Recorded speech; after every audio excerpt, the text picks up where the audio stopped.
Hey everyone, it's really nice to be here. Daily reminder to wash your breath. Wash your. Oh my god, my hair's so fucked up, bro. Oh! Hey, this is the poetry one. We can't cuss and stuff like that. This is the nice one where we tell people we're reading nice poems. Except for this time, we're reading Gotcha. Which nobody likes, especially me. Let's get to it. Buttons and Graffiti by Gardner. Buttons and Graffiti. How do you spell graffiti? Graffiti. By Gardner. Can you read that? Does that look good to you? Do you think I'm gonna do good today? Oh. Alright, let's get going. Last time we read Gardner, I like the poems better than Gardner. And I'm not enjoying Kafka. But let's go. You got this. Last time we read the Liar Paradox, it's kind of stupid. Okay. Buttons and Graffiti. Why are these statements contradictory? Each violates the action it recommends. Okay.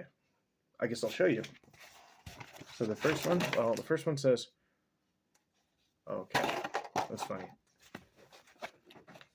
Little fella, he's wearing a bunch of buttons. They say ban buttons. And this little guy, he just drew a picture that says, he just graffitied on the wall and it says down with graffiti. Silly. Oh, that's tea tree oil. I mean, that's good, but that's not what I wanted. Okay, no, this is the podcast. It's not a podcast. This is the one where we pay attention, though. Why are these statements contradictory? Each violates the action it recommends. Other examples abound. A bumper sticker reads, eliminate bumper stickers. A sign reads, don't read this. I like that a lot. A bachelor declares that the only kind of woman he would marry is one smart enough not to marry him. That's funny. Groucho Marx said he refused to join any club willing to have him as a member. A gummed label says, please notify us if a label has fallen off in transit. Closer to the liar paradox are such self-contradictory statements as, all knowledge is doubtful, and George Bernard Shaw's assertion that the only golden rule is that there are no golden rules. Big fan of that one. Honey.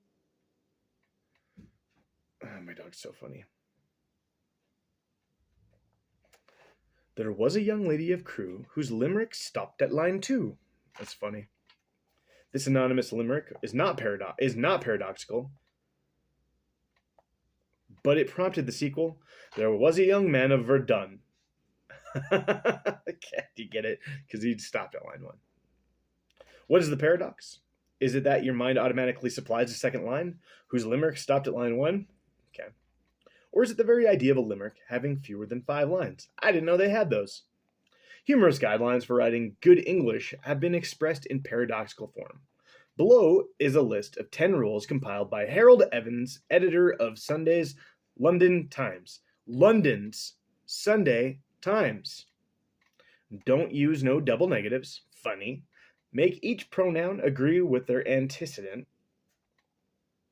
Antecedent. I don't really know what the word antecedent means. And we're not going to look it up.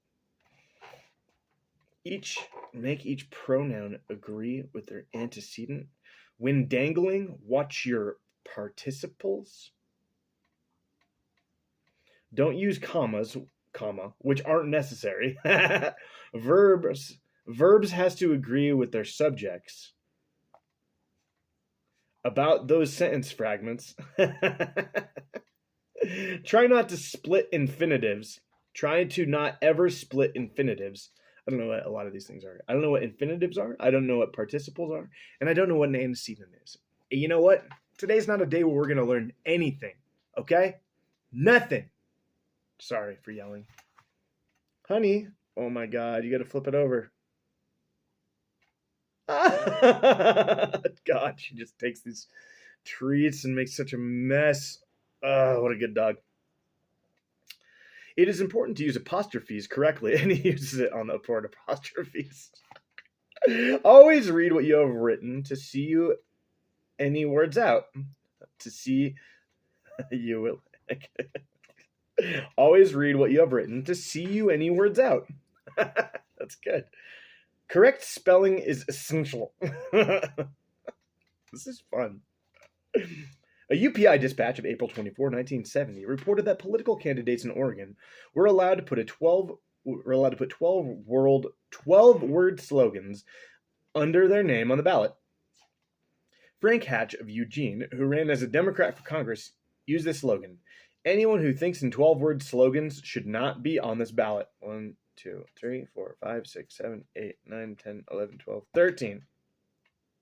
Did I do that right? 1, 2, 3, 4, 5, 6, 10, 11, 12, 13. It's 13.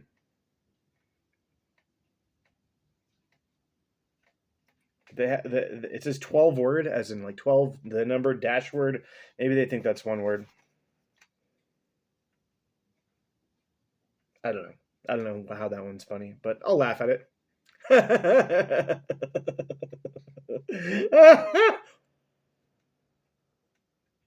Sorry about that.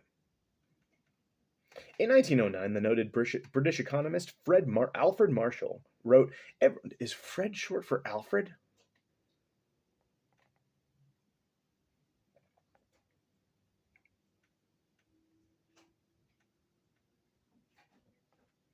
The noted British economist Fred Marshall wrote, every short sentence about economics is inherently false. Fun.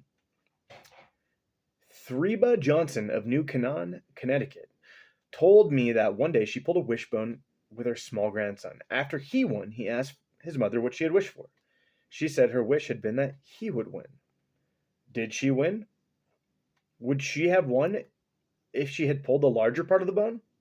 What would it mean if the Pope, speaking ex cathedra, declared that all popes, past, present, and future, were not infallible? Do the popes think they're infallible? No one thinks that, right? The popes are just dudes. Do people not get that? What is a pope?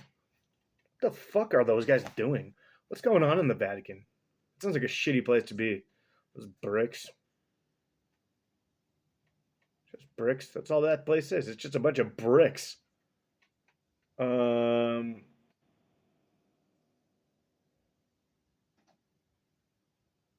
think you can say that all popes are not infallible. What?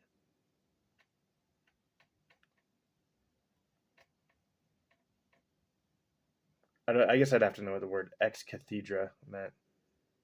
I'm not gonna look that up. I don't care. This is just funny stuff. I really don't consider them paradoxes. I mean, a language paradox is not the same as like a paradox, right? And I don't know what a paradox is. Language paradox, logic paradox. I don't know. Is it a real thing? Do paradoxes exist? Am I?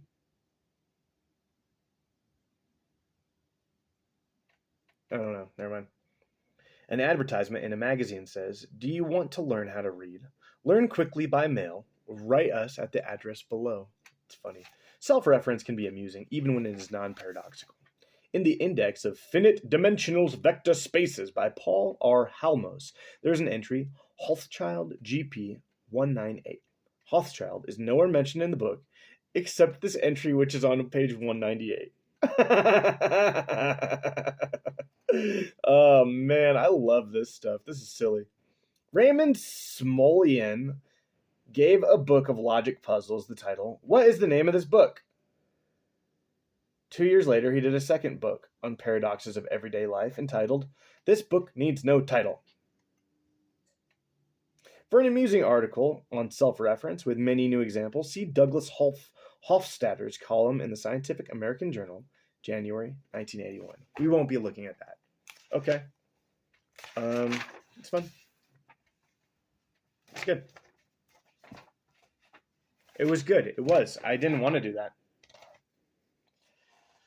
I wanted to do a secret history of the world. It's been a long time since I did that, but I usually don't do these at night. That's why this one's worse. My night shows are way worse than my day shows, where I'm like trying to like get it through it. I'm like, oh, I'll read a nice poem. I'll be like, oh, nice. Not at night. That's not what we do at night. We eat pizza and fart on the couch.